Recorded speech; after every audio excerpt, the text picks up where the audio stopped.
Assalamualaikum warahmatullahi wabarakatuh. Di sini saya dan rekan saya akan menjawab tugas besar pendahuluan praktikum proses manufaktur tahun 2025-2026. Di sini saya akan menjawab nomor 1. Sebutkan dan jelaskan perbedaan antara micrometer screw dan jangka sorong. Perbedaannya, kalau micrometer screw untuk menghitung ketelitian yang sangat tinggi, digunakan juga untuk mengukur benda kecil, dan mikrometer biasanya rentang ukur yang sangat terbatas. Sedangkan jangka sorong, ketelitiannya lebih rendah, biasa digunakan untuk mengukur diameter luar, diameter dalam, kedalaman, dan ketinggian jangka. Dan jangka sorong rentang ukur yang lebih besar dibanding mikrometer. Apa yang dimaksud zero error negatif pada jangka sorong dan berikan contohnya. Jadi, zero error negatif adalah kondisi saat rahang jangka sorong tertutup rapat. Namun, angka 0 pada skala nonius berada di sebelah kiri angka 0 pada skala utama.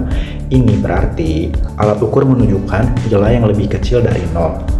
Contoh sederhananya, saat jangka sorong tertutup rapat, ternyata terbaca minus 0,02 cm, bukan 0. Itu berarti jangka sorong mengalami zero error negatif.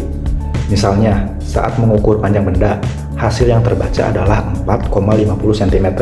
Karena errornya negatif, maka hasil sebenarnya harus ditambah 4,50 ditambah 0,02 sama dengan 4,52 cm. Jadi, panjang sebenarnya benda tersebut adalah 4,52 cm. Nomor 3. Sebutkan dan jelaskan bagian-bagian yang terdapat pada jangka sorong. 1.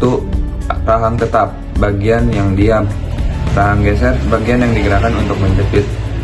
Skala utama, bagian yang menunjukkan nilai pengukuran dalam skala cm dan mm. Skala nonius memberikan nilai tambahan. Tangkai ukur dalam, batang tipis di bagian belakang untuk mengetahui sebuah kedalaman. Baut pengunci untuk mengunci rahang agar pengukuran tidak berubah.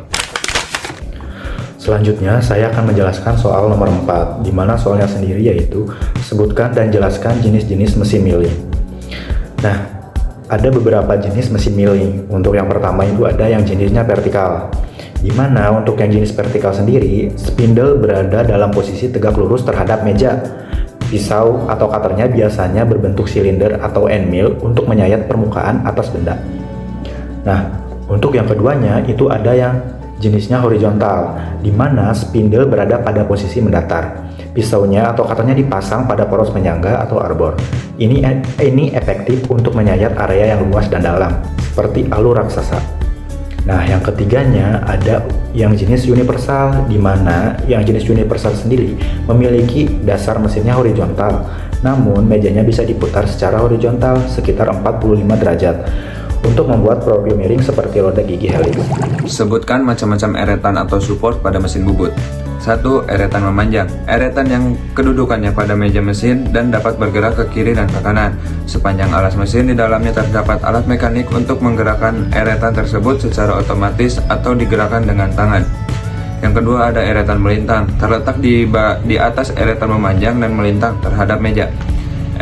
Yang ketiga ada eretan atas, terletak di atas eretan melintang dan diikat oleh dua baut. Kemudian saya akan menjawab pertanyaan nomor 6, di mana untuk pertanyaannya sendiri yaitu sebutkan macam-macam jenis las beserta jelaskan peruntukannya. Yang pertama ada las listrik, di mana orang bengkel itu biasanya menyebutnya las stick atau las MMA, menggunakan batang kawat las atau elektroda yang akan habis saat dipakai. Peruntukannya untuk apa sih? Jadi untuk las listrik sendiri itu sangat multifungsi.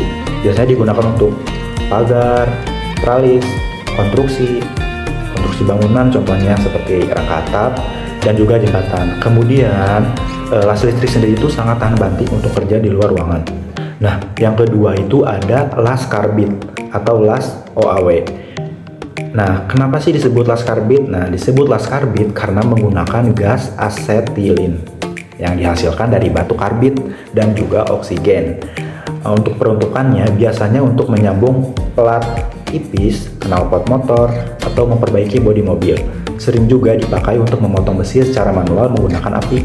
Kemudian selanjutnya ada las argon atau las stick. Di lapangan ini hampir selalu disebut las argon karena gas pelindungnya menggunakan gas argon. Untuk peruntukannya sendiri biasanya untuk pekerjaan yang menggunakan kerapian dan estetika yang tinggi. sangat khusus untuk logam seperti stainless steel atau kayak pagar mewah, alat dapur, dan juga aluminium. Hasilnya sangat halus dan tidak ada percikan api. Yang keempat itu ada las CO2 atau las MIG. Nah, ini sering disebut las CO2 karena gas pelindungnya menggunakan gas CO2, menggunakan kawat las gulungan yang keluar otomatis. Peruntukannya sendiri biasanya ada di industri manufaktur dan karoseri atau body bus, truk. Nah, karena prosesnya memang cepat, tinggal pencet pelatuk. Nah, cocok untuk produk barang dalam jumlah banyak di dalam pabrik biasanya. Nah, untuk yang kelima itu ada las rendam atau las SAW. Disebut las rendam karena busur apinya tertutup oleh serbuk pasir atau plug saat mengelas. Untuk peruntukannya sendiri biasanya ini terdapat pada industri alat berat dan kapal laut, khusus untuk menyambung pelat yang sangat tebal secara otomatis. Karena apinya terendam, tidak menyilaukan mata.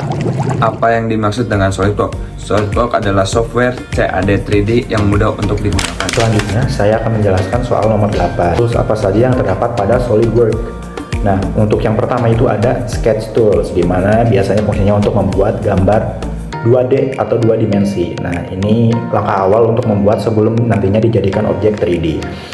Di dalamnya sendiri itu ada banyak, kayak geographic shape seperti line, circle, atau rectangle. Kemudian ada Smart Dimension untuk memberikan ukuran pasti pada garis atau sudut. Kemudian ada Sketch Relation untuk mengatur logika antar garis. Kemudian ada Trim Entities. Yang keduanya ada Pictures Tools untuk mengubah gambar 2 dimensi menjadi 3 dimensi. Di dalamnya ada Extrude Boss atau Base, Repol Boss atau Base, kemudian ada Extrude Cut, Fillet, dan juga Chamfer. Kemudian yang ketiganya itu ada Assembly Tools, biasanya untuk menggabungkan part-part atau bagian-bagian.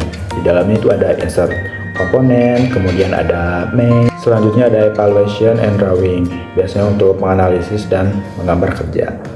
Di dalamnya itu ada Mass Properties, biasanya untuk menghitung berat dan titik berat benda.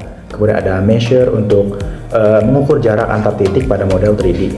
Kemudian ada juga Make Drawing from Part, ya, biasanya untuk mengubah model 3 dimensi secara otomatis menjadi gambar teknik 2 dimensi lengkap dengan adanya pandangan depan, atas, dan samping untuk diproduksi. Nomor 9, apa yang dimaksud dengan MasterCam? MasterCam adalah perangkat lunak yang banyak digunakan dalam industri manufaktur untuk merancang dan mengendalikan proses permesinan dalam presisi yang sangat tinggi. Mungkin segitu saja jawaban dari saya dan rekan saya untuk memenuhi salah satu nilai tugas besar pendahuluan praktikum proses manufaktur. Bila taufiq wal hidayah, wassalamualaikum warahmatullahi wabarakatuh.